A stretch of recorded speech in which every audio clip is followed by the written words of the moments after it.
What is happening, subs, stalkers, and freaks, and welcome back to Deadchester Circus. Well, it's March, and we're getting an early start to the summer blockbuster season because Captain Marvel is here. Yes, the film that every white male keyboard warrior on the internet without a brainstem has been shitting their pants over has finally arrived. Your life began the day it nearly ended. We found you. With no memory, we made you one of us. So you could live longer, stronger, superior. You were reborn. Captain Marvel is kind of like this intergalactic special forces commando, and she's caught in the middle of this big war between this race of people known as the Kree and this other race of alien shapeshifters called the Skrull. And after being ambushed on a mission, she ends up fleeing to Earth, and upon arrival she starts having these sort of flashbacks and kind of dream sequence memory PTSD of this like past life that she has lived on Earth as a US Air Force pilot named Carol Danvers. And throughout the movie she gets help from Nick Fury and some other people, and she's slowly trying to piece together these sort of shards of her past while also trying to harness her new superpowers in order to end this war with the Skrull once and for all. Before I get into this video further, I want to acknowledge the awesome tribute to Stan Lee over the opening Marvel Studios logo. It was really tasteful, it was really touching, kind of hits you right in the feels. Rest in peace, Stan. I went into this movie with tempered expectations. You know, I didn't want to fall victim to the hype monster. So did Captain Marvel live up to the hype? Yeah, kind of. I had a blast watching it. I thought it was really good. The movie gave me this kind of quasi-Terminator vibe. You know, this outsider arrives from another place and time to try to stop this threat, and the people that this person interacts with thinks that they're full of shit until, you know, the shit literally starts hitting the fan. And so they start maybe realizing, wow, this outsider might not be as full of shit as we previously thought. There's a lot of shit going on. This movie is also extremely well paced. It's only 2 hours and 5 minutes, but that 2 hours and 5 minutes just flies right by. And that's the one thing about the MCU movies that I like over the DCU movies. The DCU movies kind of have this tendency to feel bloated, the story and the pace kind of drags, and the movies just feel overly long. The MCU movies, however, they get in, they give you the goods, and then they get the fuck out. They don't waste their time, and they also never really disappoint. But like 99% of all films, this wasn't perfect. It did have its missteps, but we'll get into those in a little bit. I thought Brie Larson did a really good job as Captain Marvel. She had excellent on-screen chemistry between herself and the rest of the cast, especially Sam Jackson and the actress who plays her friend Maria. But when it came to some of the humor, more specifically the one-liners, Brie's delivery felt a little flat and wooden. One-liners don't need to be like this Schwarzenegger level of cheese, but Brie kind of rushed through them. Her comedic timing seemed a little off, and they just came out like duds.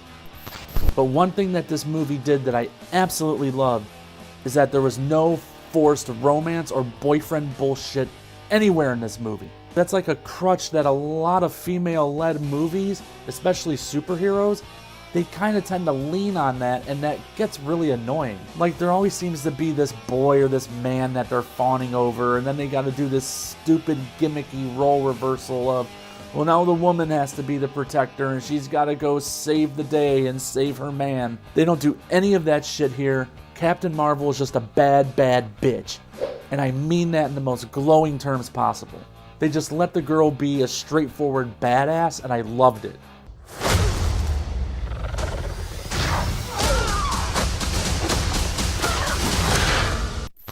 This movie also took a slightly unconventional approach to the whole origin story thing. Instead of giving us the traditional linear origin where the person gets their powers and they're discovering how to use them and blah, blah, blah, blah, blah, they kind of just throw us right into the shit right off the bat.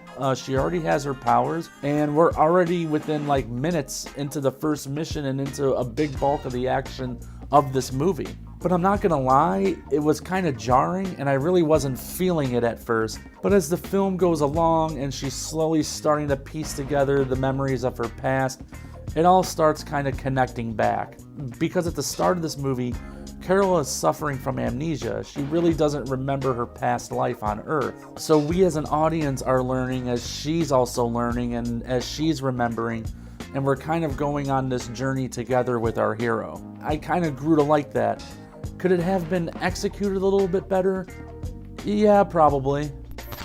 And speaking of jarring scenes, there's a moment where the Skrull have Carol captured, and they're kind of scrubbing through her memories to find information that they need. And the way they chose to show it was kind of bizarre, because there was no setup. They just kind of throw you into the scene, and the scene kind of all takes place from Carol's mind's POV, so we're seeing her memories through her own eyes, and the editing is just kind of all over the place and choppy, and we're kind of jumping from memory to memory to memory. Like I said, with no prior context, you're kind of sitting back going, what the fuck is going on? It was so jarring and it was so distracting right off the bat that it took me out of the movie. And I would have liked to have had a little bit more explanation as to her powers and what exactly they are. Now, I don't need every little detail spoon-fed to me. Spoon-fed? What? Dumbass! Now, I don't need to have every little detail spoon-fed to me. You know, I kind of have half a functioning brain, at least I think I do, and I could kind of connect the dots on my own. However, I wish they just would have gone a little deeper into explaining her powers. I mean, yeah, we were shown how she got them, but that's kind of like as far as it goes. They just show you how she gets them, and that's it. There's no further exposition about what exactly her powers are. And I'm not asking to know every little detail about what her power, encompasses, what she can do, what she can't do, and what the limits of her powers are. I don't need to know all of that, but maybe a little bit more about how she was able to absorb this power. Could this have happened to anybody? Is there something special with her and her DNA that allowed her to absorb this? I mean, I don't know, maybe I'm just kind of overthinking it, but I can't help but feel that way. And I also think this movie could have done a better job with setting up the conflict between the Kree and the Skrull. Now, maybe I missed something, but I really don't remember there being a lot of setup as to why these two are at constant war with one another. I mean, yeah, they kind of touched upon how the Kree want to eliminate the Skrull, and the Skrull are kind of like this misunderstood group of refugees that are looking for a home. But, they probably could have dove a little more deep into that, and I would have liked to have seen that angle, but maybe more from a personal level, because there really didn't seem to be a lot of motivation on one particular side as to why they feel the way they feel. It's just sort of, they're bad and they just want to kill them all. It kind of just feels like bad guys just to be bad guys sort of thing, if you kind of catch my drift. This war is just the beginning. I'm not gonna fight your war. I'm gonna end it. But that's kind of my thoughts on Captain Marvel in a nutshell, so let's go to the motherfucking wing scale.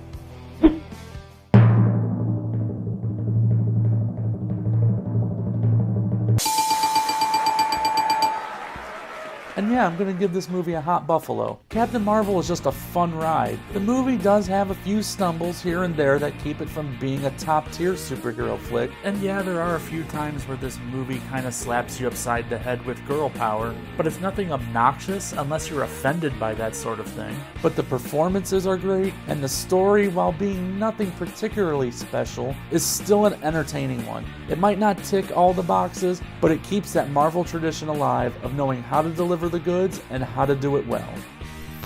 But have any of you out there in the freak show seen Captain Marvel yet? If so, please comment below. Do you agree with me? Do you disagree with me? What were some of your favorite moments from the movie, and what maybe were some of your problems with the movie? But as always, like, comment, and subscribe. Adios, and GTFO.